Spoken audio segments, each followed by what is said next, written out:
যে এই বাসায় থাকছেন নাকি? হ্যাঁ। আচ্ছা, সাইফুল আসলে কত বছর আগে গিয়েছিলেন? সাইফুল এর আগে এই যে গেছে 13 মাস ধরে গেছে।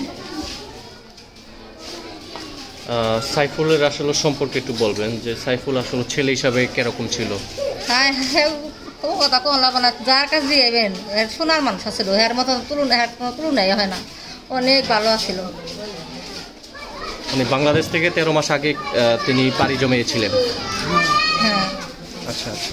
বাসায় এই করতো, গাড়ি চালাইতো। এরা অনেক 3-4 বছর আগে গেছিল। মালিক ভালো ছিল না, কোম্পানি বন্ধ হয়ে গেছিল, পাঠাই দিছিল, তোমরা এখন যাও গা, যদি কোম্পানি খুলে তাহলে আবার তোমাকে আনার ব্যবস্থা করবো। আইসে 3-4 বছর বাংলাদেশ থাইকে, বাংলাদেশে 4 বছর থাকছে পরে লাভ ওর এই দেনা ফেনা ওই বাংলাদেশে তখন করুন আইলো, কোনো কিছু করা পারে না। এই যে বাড়িটা আছে, বাড়িটার মধ্যে 8-9 জন মালিক, দুই ভাই 2 পোলাপানের মালিক। কি তো বাংলাদেশে কিছু করণ যাইব না, তাহলে যাবো বাহিরে যাইগে। আমার 7 লাখ টাকা ভালো তলত কইরে তাহলে সেই বাহিরে গেল, কি দেশে থেকে তো কিছু করা পারব না। পোলা একটা মেয়ে আছে, একটা ভবিষ্যৎ আছে না, আমরা সবাই না করছি হেনে যাও তাই করে কেটে খাও, দাম লাগবো না, বিদেশে মাসে সবাই হয় না, কি না আমরা যাই, আম্মা যা হইব নি বাইকে যা আছে তাই হইব। সাইফুল আসলে পেশাগতভাবে ওখানে কি করতো? ওখানে তাই গাড়ি চালাইতো, মানে বাংলাদেশও গাড়ি চালাইতো, ওখানে যাইও গাড়ি চালাইতো, কোম্পানির মাধ্যমে গাড়ি চালাইতো। কোম্পানির মাধ্যমে গাড়ি আমরা যেটা শুনেছি যে ফার্নিচারের একটি কারখানায় অগ্নি ঘটনা হয়েছিল। না, ওই কোম্পানি আছে নাকি অন্য কোম্পানি তা আমি এত বলতে পারবো না, কিন্তু ওখানে আবার গেছি। কিন্তু আগে কোন জায়গায় আসলে, আগে মনে হয় রিয়াতে আসছিল, আগে আসছিল রিয়াতে, ওখানে এসে দাম্মাম অন্য কোম্পানির মধ্যে হয়ে গেছে। আচ্ছা, সাইফুলের বাবা মা আছে? মা আছে, বাবা নেই। মা আছে, মারা গেছে 13 বছরে। বিবাহ করেছে? সাইফুল বিবাহ করেছে, একটা মেয়ে আছে। একটা মেয়ে আছে। মেয়ের বয়স কত? 8.5 বছর। 8.5 বছর? 9 বছর চলতেছে। 9 বছর চলতেছে। আচ্ছা, সাইফুল যে একটি মর্মান্তিক দুর্ঘটনায় মারা গিয়েছে, আপনারা কিভাবে খবর পেলেন? ওখান থেকে এক যুগে বলছে, এখান থেকে ফোন দিতে আছে, ওখানে ধরে না, এলা খালি হ্যাঁ চিন্তা করে যে এখন ধরে না, প্রতিদিনই একটু পরে পরে কথা বলে, ওখানে যে ফোন দিতে আছে 4টা বাজে ফোন দিতে আছে, আর ওখানে ফোন ধরে না, হ্যাঁ ঘুমাহে না, খালি বারে ফোন দেয়, রিং হয়ে ফোন ধরে না। এলা পরে 2টা বাজে, 1টা বাজে, রাত 1টা বাজে ফোন আইছে যে এরকম আগুন লাগছে, আগুন লেগে যে হ্যাঁ মারা গেছে। সেখানে কি সাইফুলের ঘনিষ্ঠ কেউ ছিল? না, এমনি এখন কেউ ছিল না।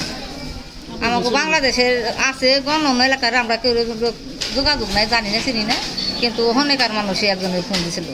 এমনি বন্ধু বান্ধব তো রয়েছে, যারা আছে তারাই বন্ধু বান্ধব। তো বন্ধু বান্ধবের মাধ্যমে আপনারা জানতে পেরেছেন সাইফুল? আচ্ছা, আপনারা জানার পরে আপনারা মানে কি ব্যবস্থা নিয়েছেন? ডেড বডি আনার কোনো পরিকল্পনা? জি, এখন তো আমরা ডেড বডি দেখি নাই, আর পামু না, চিন্তা লেগে গেছে। এখন তো ডেড বডিটা একটু দেখে মনে সান্ত্বনা দেওয়া পারি, তখন ওই ডেড বডিটা এখন আমরা চাই যে যত তাড়াতাড়ি পারি। ওই সরকারের কাছে আমাকে একটা নিবেদন, আমার ডেড বডি যেন আমাকে পাঠায় দেয়। আমার বাংলাদেশে আমরা দেখুন, নাতিনটা না বলক, নাতিনটা রয়েছে, ওর তো একটা ভবিষ্যৎ আছে, ওর তো কেউ নাই, ভাই 4টা ভাই, 4 জন ভিন্ন, যার মতো তার এই দেশে কোনো মতো একটু তারা রোজা করে খায়, কেউ গ্যারেজে চাকরি করে, কেউ এখানে গাড়ি গুড়ি চালায়, যারটা জানে যে দেশের পরিস্থিতি যখন কোন মতন। সাইফুলের কয় ভাই কয় বোন? 3 ভাই, 3 বোন 4 ভাই। 3 বোন 4 ভাই। সাইফুল কয় নাম্বার? সবার বড়, 1 নম্বর। সবার বড়। তিনি কেন গিয়েছিলেন, মানে একটু বলবেন? সংসারের জন্যই তো গেছে, যে বিদেশে তো থাকে কিছু করণ যায় না, একটু বাহিরে যাই, একটু ওই দেশে তো পরিস্থিতি ভালো না, এই করোনা মনে গেছে, একটু বাহিরে যাই, না করছিলাম সবাই, তারপরও গেল। আপনারা সবাই না করেছিলেন? হ্যাঁ। তারপরে গেছে এখানে থাকে কি করুন, দেখি যদি আবার ইয়ার আগে থাকে অনেক টাকা থুই আইছিল, কোম্পানি বন্ধ হয়ে গেল, অনেক টাকা থুই আইছিল। এর আগে কোথায় গিয়েছিল? ওই সৌদি গেছিল, রিয়াদে গেছিল, ওখানে দাম্মাম গেছে। সৌদি গিয়েছিল এর আগে? জি। তো এখন আবার সৌদি গিয়েছে? সৌদি গেছে, সৌদি দাম্মাম গিয়েছে।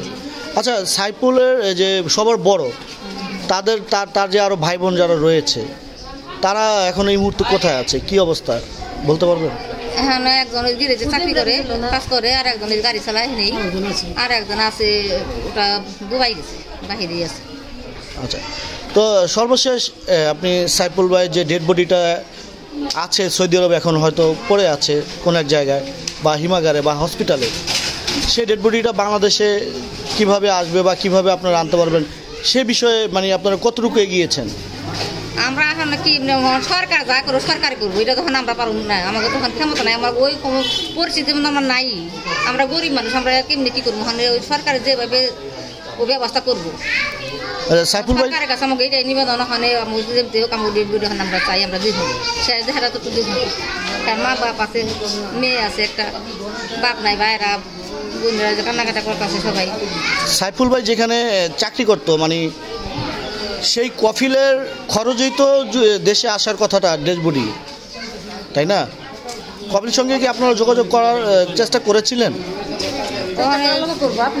যোগাযোগ করা আমাকে তেমন একটা মানুষ নাই, আমাকে ব্যাকি মূর্খ, সেরকম লেখাপড়া শিখতো না, ওই তো তাও লেখাপড়া করছিল, ওরার বাইরে তো লেখাপড়া করে নাই, অভাবে সংসার। আমার বাসুরও আছিল বন্ধ, আমার বাসুরে তেমন একটা কাজ কাম করার কত না, সে বন্ধ আছিল।